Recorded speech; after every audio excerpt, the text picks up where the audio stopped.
Hello.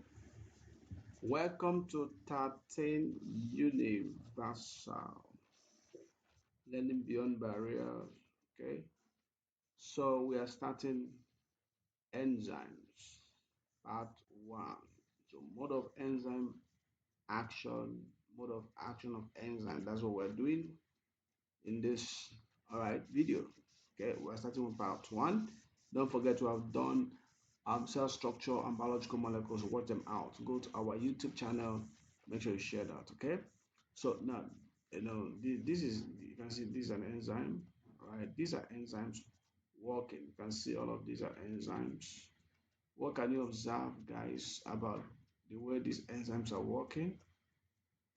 What can you observe? Okay, I want you to show me what you can observe here. Okay, if you check now, you find out that these enzymes, watch this, they have active site, right? They have okay, substrate fitting in. When substrate fits with the enzyme, they form, all right, what is called enzyme substrate complex. Okay, and then the substrate are joined together in a conditional reaction to form products, and then remain unused. You can see that. Okay, you can see these are enzymes. So you can see enzymes are globular. Yeah, so you can call them globular protein, guys, if you like. Okay, so they work on substrate. The name of molecule they work on is on substrate, and of course, in this case, is splitting the substrate to give us a product. Is that okay? So you can see this is also enzyme. This is conditional reaction. Two molecules are binding to the active site and is joining them to form products. So at the end of the day, see that substrate is always converted to products. Enzyme remains the same. Okay. All right. In between, how enzyme substrate complex form. All right. So you can see the same thing here. This is a cycle. So this is the enzyme, right, binds to the substrate. The substrate are converted to product. When it binds to substrate form enzyme substrate complex, look at it. And then interactions between the enzymes, amino acid on the enzyme active site with the substrate split the substrate into two. All right. Of course, the enzyme remains unchanged. So the same thing is happening. So the question is, all right, what are enzymes? You can see we're going to be discussing enzymes and what it is in this um, episode. So come with me, let's go. So now these are common features of enzymes. All right, the first thing I want us to talk about is what are enzymes? Okay, so first thing, say that enzymes are catalysts, can call them catalyst, or biological catalysts. Enzymes are biological catalyst. Okay, and what do they do? They speed up, okay, rate of reaction. So what enzymes do is that they speed up rate of reaction, of which reaction here? Biological reactions. Okay, so they speed up rate of biological reactions, but they remain chemically unchanged. So enzymes do not change, right? Enzymes don't change. So now, if you're talking about the features of all enzymes, so number one, all enzymes are globular proteins. So enzymes are proteins, and they're actually globular proteins. All right. So globular means that they are folded. Globular proteins are folded into spherical shape. All right, so that hydrophilic arrow groups are on the outside, hydrophobic are in the inside. All right, so that they are soluble. So this means that enzymes are actually soluble. All enzymes are soluble, and they are metabolically active, guys. All right, because they are globular active. Okay, metabolically active, very important. So that's the first feature of enzyme, globular protein. Number two is that all enzymes have active sites, like I showed you. active site is where substrate bind to. That is where, all right, the catalytic activity of the enzyme resides. Catalytic activity, all right. If you like, and say that's where the power of enzyme, all right. Okay, so that's where the reaction occurs. Where reaction occurs, reaction, all right, reaction occurs, all right. So active sites are usually a depression or a cleft on the enzyme, depression or cleft enzyme where the right reaction occurs. Do you get? So usually, if I have something like this, all right. So this part here now is the active site. Okay. So now one thing with active site is that the arrow groups of the amino acids, it has reactive arrow groups. Okay. The arrow groups of the amino acid they always form, okay, hydrogen bonds or temporal bonds. They form hydrogen bonds with substrate. Okay. And then that temporal bond can either exert pressure to split, it exert pressure to split the enzyme like we've seen, I'm sorry, substrate, or it can join the reactive groups of the substrate, okay? It can join. So it does either of these, okay? Either it splits or it joins the substrate, okay?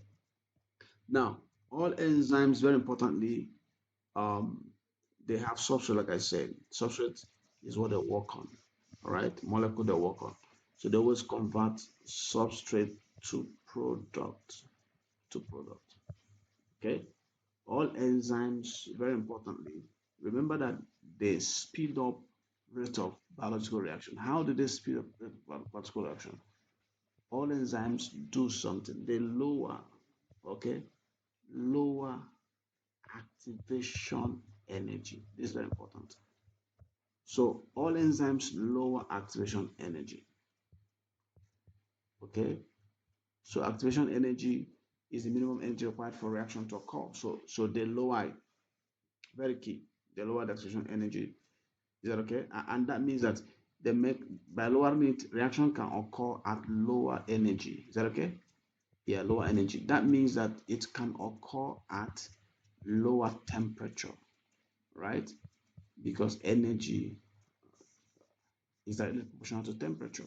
So therefore, that means that more anytime enzyme is working, more substrates react. All right, more not substance, more substrates are involved in the reaction. More substrate. All right. So now, very importantly, we have given about four. Okay, let me make it five. Don't forget that all enzymes, very importantly, they are temperature sensitive. Okay. So let me give the fifth one. The fifth one here. Enzymes are temperature sensitive. Temperature sensitive. Okay. That means that enzymes, okay, are affected by temperature. They're affected by temperature. Okay. They're affected by temperature, right? So temperature can either increase rate of reaction, enzyme reaction, or decrease it. So and that is why the temperature that gives us the maximum rate of reaction is called optimum temperature. So optimum temperature is the temperature, all right, where enzyme works best. So that's end temperature, okay, in which enzyme works best, okay. And of course, all enzymes are pH sensitive. So they also have optimum pH. The pH is a pH they work best at. Okay. So changing pH can affect enzymes. Very, very key. All right. So all enzymes can also be inhibited. All right. They have inhibitors. All right. So let's go. So let's go to the next one. So knowledge check. Let's check. See what it says. The diagram shows different molecules in a solution, right? So the question says, which statement could explain what happens when some of the molecules are mixed together. So I want you to pause the video, right? And then try to solve it. So pause the video. In all of these um, diagrams, okay, this is a particular diagram. Which one represents an enzyme? Of course, this P represents an enzyme, okay?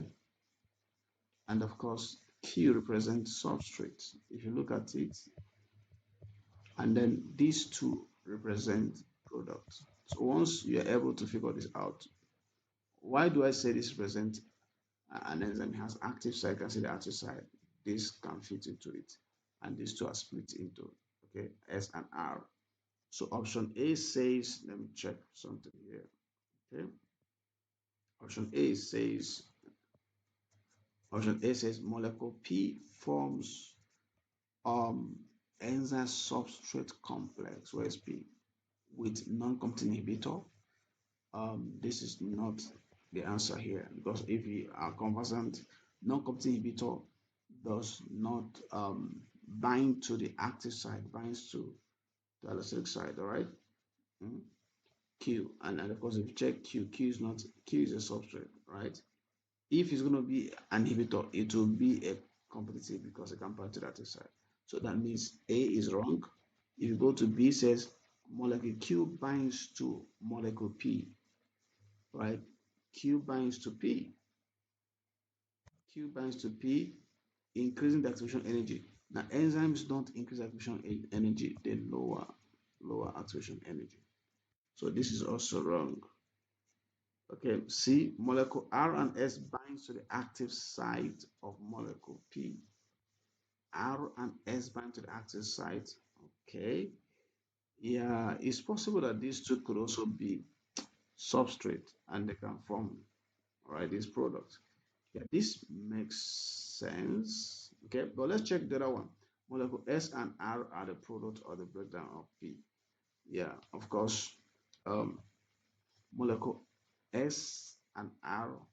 No, this cannot be the answer. Why? It can't be the answer because P is the enzyme. Enzyme is not broken down. Okay, enzyme cannot be broken down. Enzyme cannot be broken down. Okay, enzyme cannot be broken down, guys. So enzyme cannot be broken down. Okay, so because it cannot be broken down, um, so what can be broken down is substrate. So C becomes the answer. You get? So C becomes the answer. All right. So let's go to the next question. Next, they said an enzyme. Can see an enzyme. What's that? An enzyme. See, an enzyme is a biological molecule. See, okay, biological molecule, biological catalyst, right? That accelerate. Accelerate means speed up metabolic reaction. That means anytime enzyme is working, it reduces time. Enzyme reduces time. Okay, enzyme reduces time because accelerated. Okay. Now, apart from reducing time, also it lowers, like I told you, enzymes lowers two things. It reduces two things: lowers activation energy. So it lowers activation energy, right? And it reduces time. Okay. Now, see, enzymes are biological or global molecular. I've said that, and they have roughly spherical shape. All right. Okay. And they're soluble in water. So enzymes functioning inside of a cell are intracellular. Yeah, enzymes that is many inside the cells are intracellular, but those that are secreted by the cells are okay to catalyze reaction outside the cells are described as extracellular, guys. So enzymes that are secreted outside the cell, they are called extra because they work outside the cell, right? So if this is a cell, if I have a cell, okay, enzymes that work inside here are intracellular, right? But those that are secreted out, that work outside here, they are extracellular. Okay, so quickly, knowledge check. So let's see. You can see that the question there. It says, see the question? It says the solid line on the graph represent product formed over time for a reaction in a cell. Okay, let me get this. All right. Let me get. Okay. So which line represent the effect of adding the enzyme for this reaction? You can see that this represents time, right? This is total product. Pause the video and check. So, okay, try to solve it. Remember that enzymes lowers two things. Lowers activation energy. Remember what I told you? Energy and enzyme reduces time because it speeds up rate of reaction. Reduces time. Okay. So if you check now, if you check C, okay, let me start with A. Yeah, A, okay, because the thick line is this is a thick line. Hmm? They say the solid line on the graph represent the product form.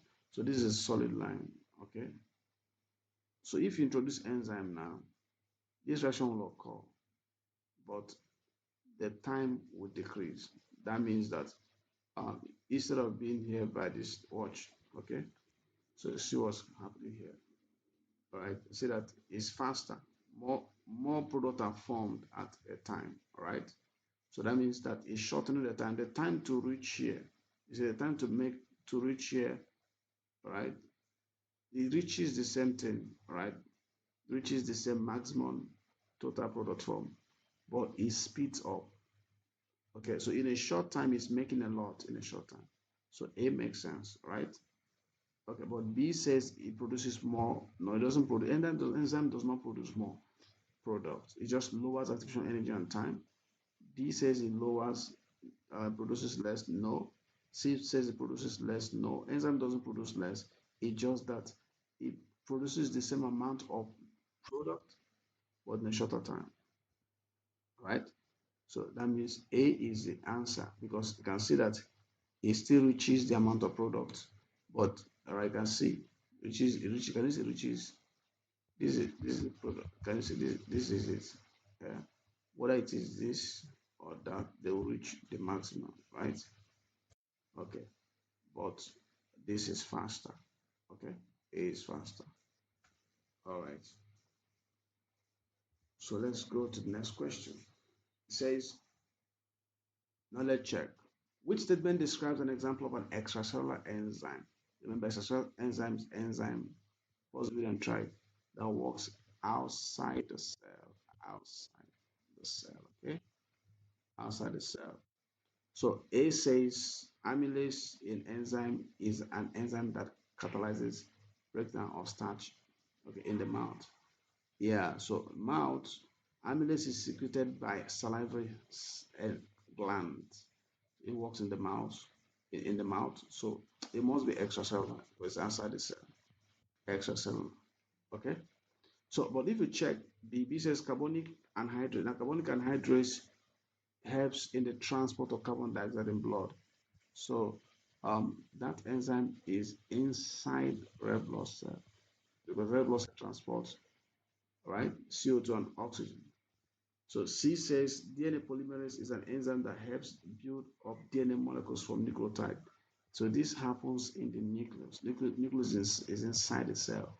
So this enzyme is also intracellular. They say RNA polymerase is an enzyme involved in the process of gene transcription. That also happens in the nucleus.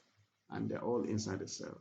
So that means that C is intracellular, so the B is intracellular, C is in, so carbonic acid is intracellular, DNA polymerase is intracellular, RNA polymerase is intracellular, it's only A that is extracellular. So that's the answer, A is the answer. Okay, look at this question. So the number of substrate molecules or one enzyme molecule convert to produce in a second is calculated. Remember enzymes turnover number, right? Calculate called the turnover number. This number is obtained when all conditions are optimum for the specific reaction catalyzed. So you see these different enzymes, right? Catalase, carbonic, phosphatase, protease. So their turnover, how much they produce per second. You can see that catalase seems to that's 2,800,000. This is like 600,000. So this is the fastest, followed by this, right? Followed by this and this. They say how many times faster at converting substrate molecule product is catalyzed compared to post is catalase, right? Compared to phosphatase. I want you to try to solve it, okay? So all you just need to do is get catalase, which is 2,800,000, right? Divided by phosphatase, which is 971. Point the calculator. If you point it, that's 2,800,000 divided by 971. It gives you that will give you what?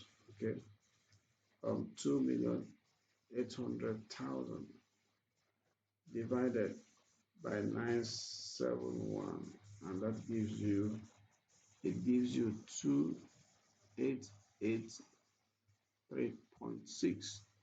So approximately 288, right?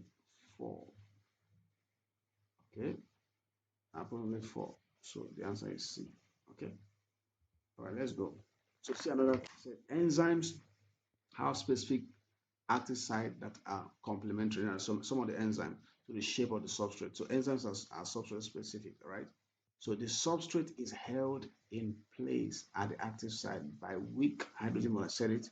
There's weak hydrogen bond formed between the arrow group of amino acids in the active site and the substrate. All right. And I said that hydrogen bond, okay, or we call it temporal bond, can either split the substrate or join the substrate to form the um the product. So the combined structure is called enzyme substrate complex. All right.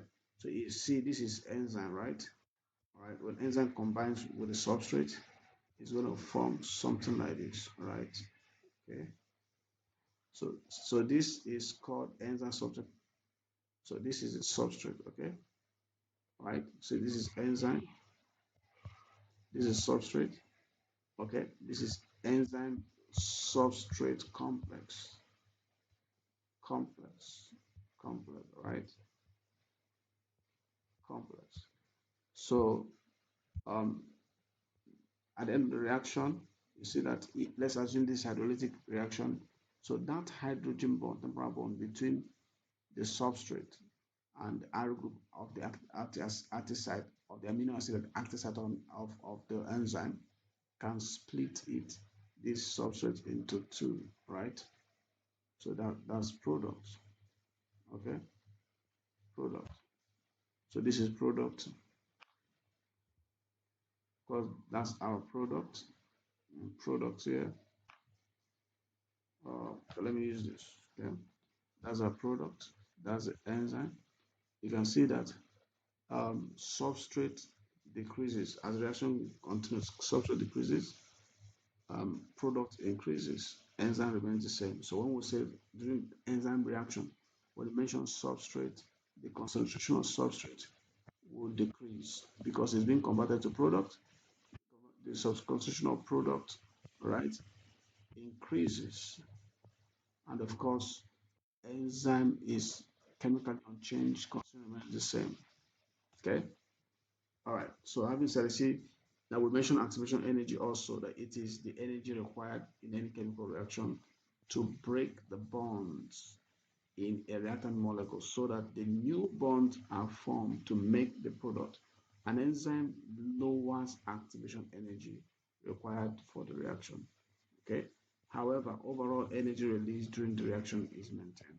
So enzymes lowers activation energy. So activation energy is minimum, if you like, minimum amount, okay, of energy required for reaction to occur. Not required energy required for a reaction to occur. To occur. Okay. Yeah. So look at that. So these are modes of enzyme catalyzed reaction. We have modes of enzyme catalyzed reaction.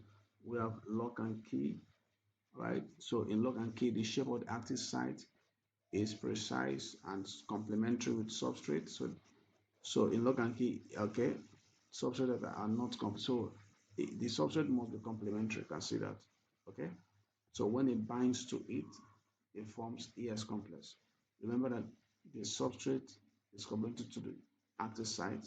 So when it binds from ES complex, so either the substrate is split into product or two substrates are joined to form product. Okay.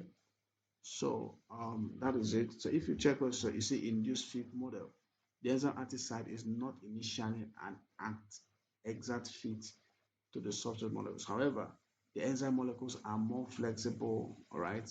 So in induced fit, as the substrate binds to the enzyme changes its shape, okay?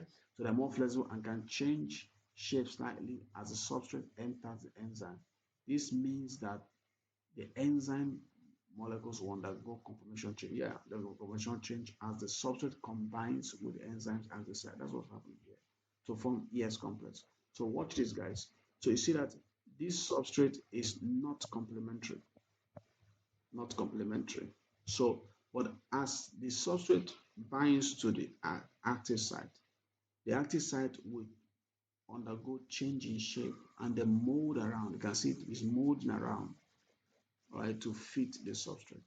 So see what some enzyme speed of growth, okay? So now when it moves around, it fits it. So, but at the end of the reaction, it's going to go back like this, okay? At the end of the reaction, the enzyme returns back to its original shape. So in induced fit model, the active site is flexible, all right? So you see that the active site is flexible, okay? So the active site molds right round the substrate, molds round, okay? And then it returns to its shape, returns to its shape, right? And don't forget at the end of the reaction, don't forget, very critical, that the substrate is not complementary. Not complementary. All right. So knowledge check. Which role is correct for enzyme that catalyzes reaction using lock and key hypothesis? Pause the video and try it. So effect of enzyme on the active site, all right, of the reaction. What does enzyme do to the activation energy? All right, it will lower it. So C and D are wrong. It will lower it. So A says now shape of active site. We look at the shape of active site, right? Shape of active site uh, in comparison to the substrate. A says it changes to become complementary as the enzyme substrate complex forms. The active site undergoes complementary change. Okay, B says complementary before, during. Now this particular one talks about induced fleets, all right? But this is lock and key, lock and key. Okay, lock and key. All right. Yeah, lock and key. So, and what we're looking at lock and key, so complementary. So B is the answer, right? So you can see, this is the activation energy, the energy required for this reaction to occur. This is the substrate, right? This is the product. You see, from here to here is activation energy, right? Activation energy. So to change the substrate into product, the energy of the substrate must briefly raised by an amount known as activation energy. This can be done by heating, a supply heat. But by the time you introduce an enzyme, it will lower the activation energy. Do you understand? Enzyme lowers activation energy. So the reaction occurs faster. So if you're introducing enzyme now, the activation energy, instead of going up like this, the enzyme lowers it. So from here to here is activation energy of catalyzed reaction. From here to here is activation energy of uncatalyzed reaction. You can see that. So look at this question. The graph shows the effect of enzyme on reaction. So this is substrate. Now X is, all right, uncatalyzed because it requires high energy. Y is catalyzed, okay, because enzyme lowers the activation energy. So if you check the option, which one identifies X and Y, okay, X is uncatalyzed, so A and B out.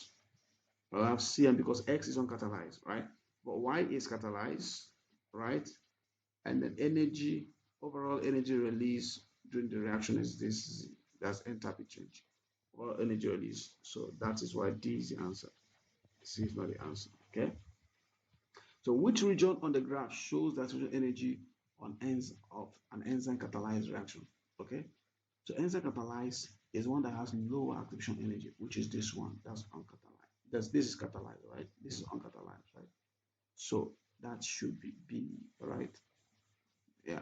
But for the uncatalyzed is C. Catalyzed is B, and the answer is enzyme catalyzed. So the answer is B, right? Okay.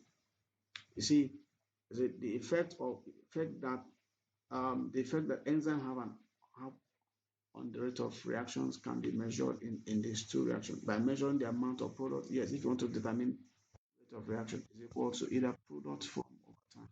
So you see that rate of reaction is directly proportional to product, but indirect proportional to time. Okay.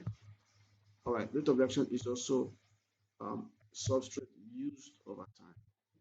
Okay. Yeah. So you measure the volume and divide by time and all of that.